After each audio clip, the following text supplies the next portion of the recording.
चलिए एक बार फिर से रुक करते हैं मॉस्को का, जहां पर विक्ट्री डे परेड जारी है, जिसमें भारतीय सेना भी हिस्सा ले रही है। ये देखिए, ये रूस के सैनिक, रूस के हथियार, रूस के टैंक मॉस्को के रेड स्क्वायर पर एक तरीके से शक्ति प्रदर्शन करते हुए।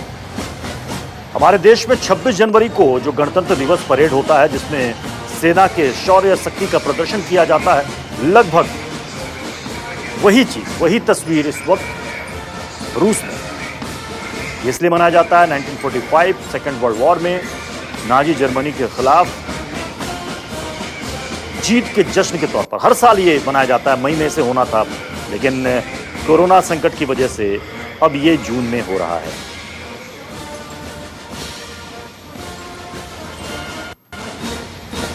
ये देखिए, रूसी फौज, रूसी टैंक इस विक्ट्री डे परेड में शामिल होते हैं, और दूसरी तरफ आप जो तस्वीर देख रहे हैं, इसमें भारतीय सेना के जवान रूस में मॉस्को के रेड स्क्वायर पर ये कदम ताल करते हुए नजर आ रहे हैं।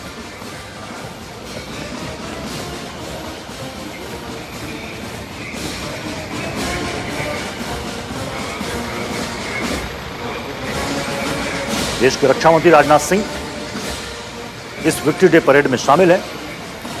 3 दिन के दौरे पर वो गए हुए हैं, जहां पर रूस के साथ डिफेंस डील को लेकर भी उनकी बातचीत हो रही है, क्योंकि भारत और चीन के बीच इस तरीके से सीमा पर तनाव चल रहा है, और रूस के साथ भारत का जो पुराना एक संबंध रहा है, उसे और मजबूत करने के लिए और अंतर्राष्ट्रीय स्तर पर चीन से कैसे निपटा जाए, इस पर भी बातचीत होगी। हमारे साथ 2 खास मेहमान बने हुए हैं, retired lieutenant general Shankar Prasad ji और retired major general SVP Singh ji. SVP Singh ji, Rajnath Singh का वहां पर जाना, भारत और चीन के बीच जो इस वक्त तनाव, टेंशन चल रहा है, दूसरी तरफ जब हम देखते हैं कि रूस चीन के साथ भी अपना संबंध अच्छा बनाए रखना चाहता है, ऐसे में हम कैसे देखें? ठीक है, रूस हमारा पुराना एक दोस्त है, साझेदार है, यूएन में वो मदद करता है, लेकिन क्या आज के बदलते अंतर्राष्ट्रीय परिदृश्य में रूस पर बिल्कुल आंख मूंद कर भरोसा करना ये ठीक है? देखें जी, देश तो अपनी policies, foreign policy, defence policy और आजकल इकोनॉमिक पॉलिसी जो है, ये तीनों चीजें डिक्टेट कर रही हैं दुनिया को। और इसमें जो आपके खास इंटरेस्ट हैं, जिसको हम बोलते हैं Nations have permanent interest and not permanent friends.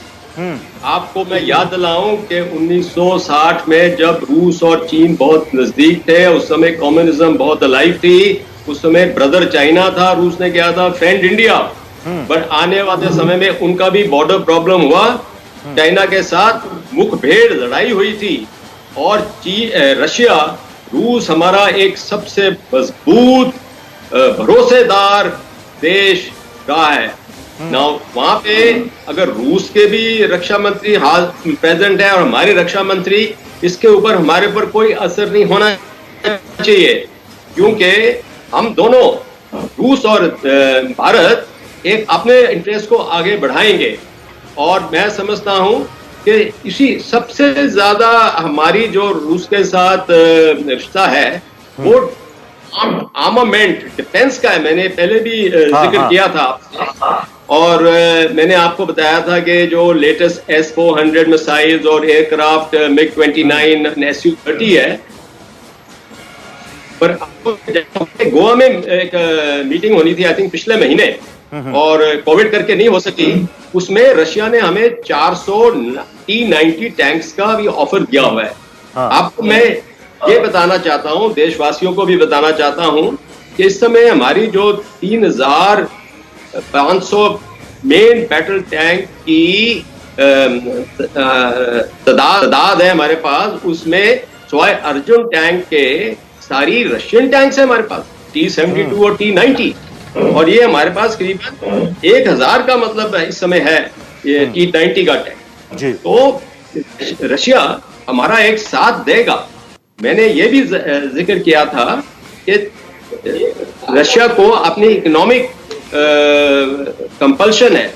Russia इस समय इकोनॉमी को अपना आगे बढ़ाना चाहता है, स्ट्रॉन्ग बनाना चाहता है, और मैं कहता हूँ प्रेसिडेंट पुतिन है इसके ऊपर बहुत वो आगे बढ़ा रहे हैं देश को, मैं समझता हूं बहुत सही कदम ले रहे हैं अभी।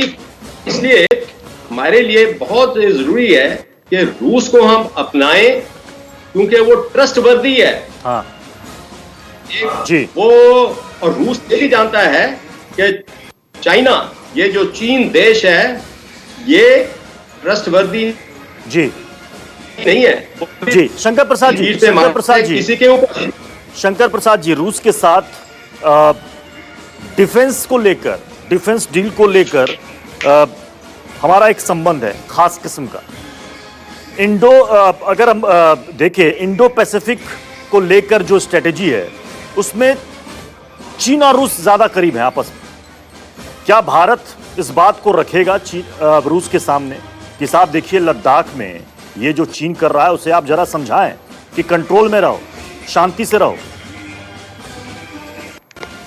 देखिए, आपने जो सवाल पूछा उसका सीधा 2 लफ्ज़ों में जवाब ये है कि रशिया ने ऑलरेडी कह दिया है कि अपना मसला आप खुद सुलझाएं, इसमें हमारे हस्तक्षेप करने की कोई जरूरत नहीं है। हाँ।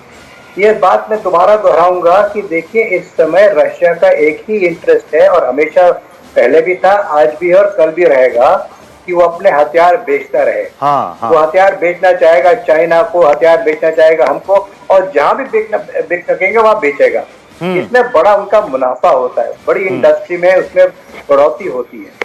तो ये बात समझ के चलना चाहिए कि रशिया इस समय सबका दोस्त है और जहां उसका सामान बिकेगा उसका सबसे बड़ा दोस्त है। बहुत बड़ी बात। अगर हम आप ये उम्मीद करें कि इस समय रशिया भारत का पक्ष लेके चाइना को कुछ समझाएगा, या चाइना का पक्ष लेके वो भारत कुछ समझाएगा, ऐसा तो कुछ मैं नहीं देखने वाला।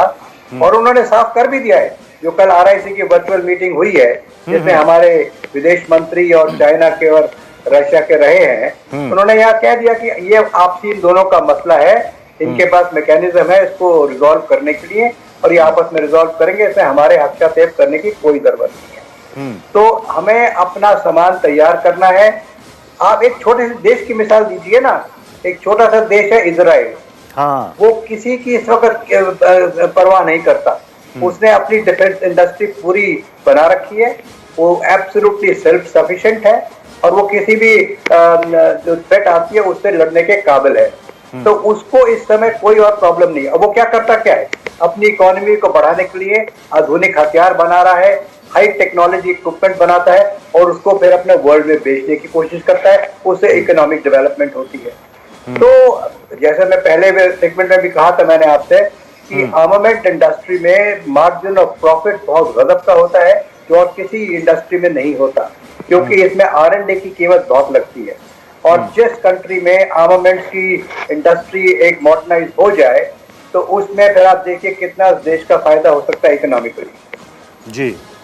अच्छा, ये विक्ट्री डे परेड को कहा जा रहा है क्योंकि व्लादिमीर पुतिन का दूसरा कार्यकाल 2024 में खत्म हो जाएगा और संविधान संशोधन को लेकर के 3 दिन के बाद वहां पर वोटिंग भी शुरू हो जाएगी। उसे इस तरीके से भी देखा जा रहा है कि एक लोगों के सामने एक रुझान और उनको समझने की भी कोशिश पुतिन कर रहे हैं, क्योंकि उनको तीसरा कार्यकाल चाहिए वहां। देखिए, ये जो अपने इंडिपेंडेंट इलेक्शन होते हैं हर एक देश में, उसकी हर एक अलग अलग न्यूएंसेस रहती हैं। अभी आपको मालूम है कि अमेरिका में भी इलेक्शन होने वाले हैं, और आपको तो मालूम ही है हमसे सबसे ज्यादा कि भारत में तो इलेक्शन सारा साल होते रहते हैं, कहीं ना कहीं किसी स्टेट में या नेशनल इलेक्शन होता रहता है। तो इलेक्शन को इन चीजों से जोड़ने से कोई इतना, मैं समझता हूँ, बड़ा भारी इलेक्शन नहीं लेना चाहिए। अब जरूरी है कि पुतिन साहब एक और टेन्योर के लिए खड़े होंगे और जीतेंगे, वो भी हो सकता है, और उसकी रणनीति वो बना रहे होंगे कि उसमें डिफेंस का कितना सहयोग रहना चाहिए या अपनी जो मिलिट्री पावर है उससे कितनी सपोर्ट चाहिए।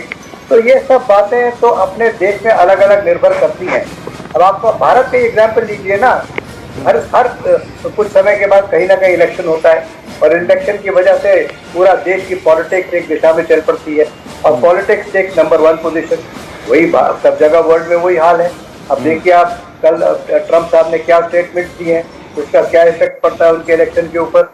तो इलेक्शन हैज डिफरेंट नुएंसेस, उसका कोई इससे खास ताल्लुक नहीं रखना चाहिए। परेड तो उनकी होनी थी, 9 मई को होनी थी, कोरोना की वजह से नहीं हो पाई, तो अब हो रही है। और वही हो रही है जो कि 9 मई को होनी जी सर। चाहिए थी, और जी। अगले साल फिर होगी यही परेड।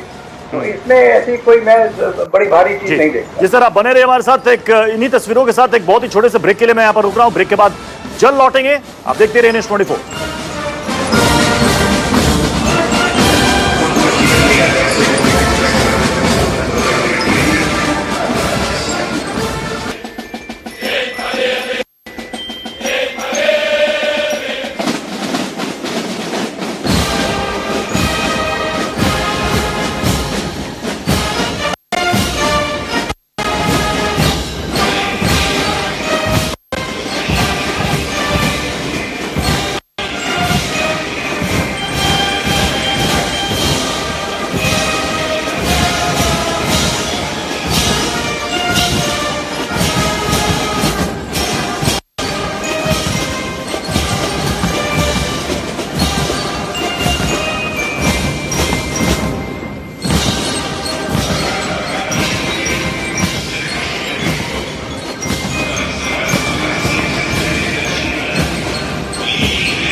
नमस्कार, मैं हूं मानक गुप्ता। अगर आपको हमारा ये वीडियो पसंद आया हो तो इसे लाइक और शेयर जरूर करें, और हां, हमें सब्सक्राइब और फॉलो करना ना भूलें ताकि आप देश और दुनिया की कोई खबर मिस ना करें। तो जुड़े रहिए हमारे साथ और देखते रहिए News 24।